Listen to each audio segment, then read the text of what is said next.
बोलते रहेंगे भाई, बोलते रहेंगे। उसको बंद करने बोलिए ना थोड़ा सर, बंद करने बोलिए ना जरा, आवाज़ कैच कर लेंगे 5 मिनट। जब इम्पोर्टेंट वेरिएशन जाएगा तो उस वक्त माइक चालू करके रखेंगे। ले लो, ठीक है सर। देखो इधर देखो। नाजरीन, आप देख रहे हैं द लोकल जर्नलिस्ट, और इस वक्त द लोकल जर्नलिस्ट की टीम मौजूद है डॉक्टर नौशाद आलम के घर पर, और आ चुके एक शाम शायर के नाम उर्दू एकेडमी की जानिब से जिस तरह से मुसलसल अदबी प्रोग्राम को लेकर कोशिश जारी है। हमारे बीच मौजूद हैं जनाब नदीमुल हक साहब। सर, क्या कहना चाहेंगे ऐसे मौके पर?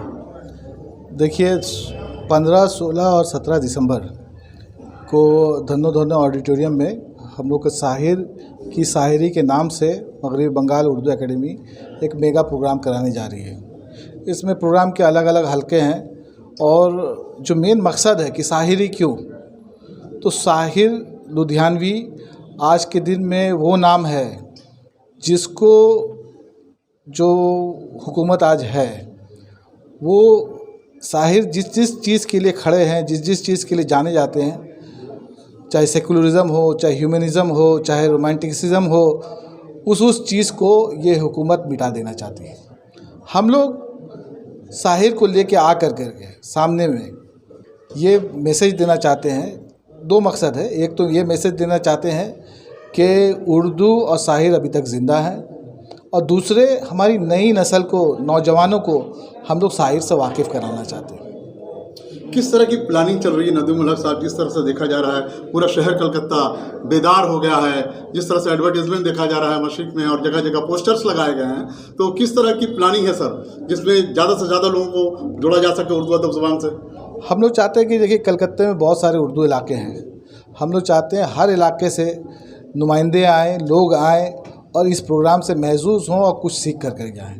लिहाजा अभी होर्डिंग लगे हैं, पोस्टर लगे हैं। हम लोग अभी हैदर साहब और नौशाद भाई, हम लोग सब स्कूली बच्चों को जो मुकाबला है, मुकाबला जाती प्रोग्राम सब है, चाहे गीतो गज़ल हो, चाहे क्विज़ कॉन्टेस्ट हो, चाहे ऐसे राइटिंग हो, तो उसमें हम लोग चाह रहे हैं बच्चे लोग हिस्सा लें, क्योंकि वो लोग जब रिसर्च करेंगे, जब हिस्सा लेंगे तो शायर पर पढ़ेंगे, शायर से वाकिफ़ होंगे, तो और शायर के जो मैसेज है वही मैसेज पर हम लोग सुन करके, हम लोग पढ़ करके, हम लोग गा करके बड़े हुए हैं।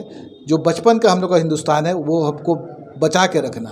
नदीम साहब, एक सवाल होगा हमारा यहाँ पर, सिर्फ नेशनल माने लोग भी शामिल हैं ना, पूरे वर्ल्ड लेवल पे ये काम किया जा रहा है, मैंने अक़वामी सतह पर? जी, ये प्रोग्राम जो किया हम लोग का जो सेमिनार है उसमें हम लोगों ने दावत दी है 5-6 मुल्कों को।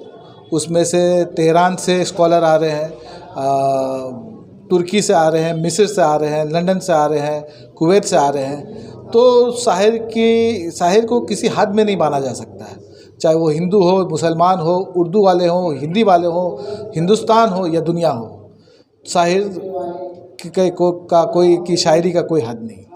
हैदर साहब, एक इनकलाबी कदम, क्या कहना चाहेंगे एक शाम शायर के नाम?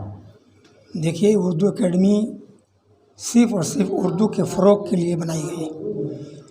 ज़ुबान लोग मिटाना चाहते हैं, ख़ुद उर्दू बोलने वाले अपने बच्चों को अंग्रेज़ी तर्जुमा देना चाहते हैं, जिसमें वो कामयाब नहीं। उर्दू एकेडमी ये चाहती है, उर्दू एकेडमी की ज़िम्मेदारी है कि न सिर्फ ज़ुबान की हिफाजत करे बल्कि इसका फ़रोग़ भी करे। और उर्दू एकेडमी नदीमुल हक साहब के सरबराही में, उनकी सरपरस्ती में इस काम का बेड़ा उठाया है और हम उसी प्रोग्राम को कर रहे हैं। अभी हैदर साहब, जिस तरह देखा गया कि कलकत्ता के मुख्तलिफ मज़ाफ़ात इलाकों में जा रहे हैं, आरएफ मैंने कंपेनिंग कर रहे हैं सर, ताकि लोगों तक ये बात मैसेज पहुँचे, एक साथ शायर के नाम उर्दू एकेडमी की जानिब से ये प्रोग्राम लिया जा रहा है, लोग ज़्यादा से ज़्यादा इसमें शरीक हों। देखिए, जो भी प्रोग्राम उर्दू एकेडमी लेती है उसका एक ही मकसद होता है कि वो ज़ुबान से करीब हों। जब ज़ुबान से करीब होंगे तो फिर ज़ुबान की हिफाजत भी करेंगे, ज़ुबान की अहमियत भी समझेंगे। हम लोग न सिर्फ हिंदुस्तान लेवल पर बल्कि बंगाल लेवल पर भी उन लोगों को जिन्होंने खिदमत दिए हैं, पेश किए हैं, हम उनको लाना चाहते हैं सामने, ताकि जो नई जनरेशन, नई पीढ़ी है वो उसको समझ सके और दिलचस्पी उनका बढ़े उर्दू में, इसलिए उर्दू को सब कुछ समझते हुए अपनी ज़ुबान की हिफाजत के लिए, और ये ज़िम्मेदारी हुकूमत ने दी, ममता बनर्जी दी है कि आप अपनी ज़ुबान की हिफाजत कीजिए, इसको बढ़ाइए। तो नदीमुल हक साहब के सरबराही में हम यही काम कर रहे हैं, इंशाअल्लाह ताला आइंदा भी करते रहेंगे। नौशाद साहब हम बाद में दे देंगे ना, अभी छोड़ दें। एक मिनट कंक्लूड कर दीजिए आप। कर लीजिए, हम बाद में। तो नाज़रीन, आप देख रहे हैं द लोकल जर्नलिस्ट की ग्राउंड जीरो रिपोर्ट। एक शाम शायर के नाम हमारे बीच नदीमुल हक साहब हैं, हैदर साहब हैं। हर मुमकिन कोशिश के प्रोग्राम को पूरी तरह कामयाबी के साथ हमकनार किया जाए। पल पल के अपडेट्स के लिए आप बने रहें द लोकल जर्नलिस्ट के साथ। हम तो अभी छोड़ देंगे। ठीक है।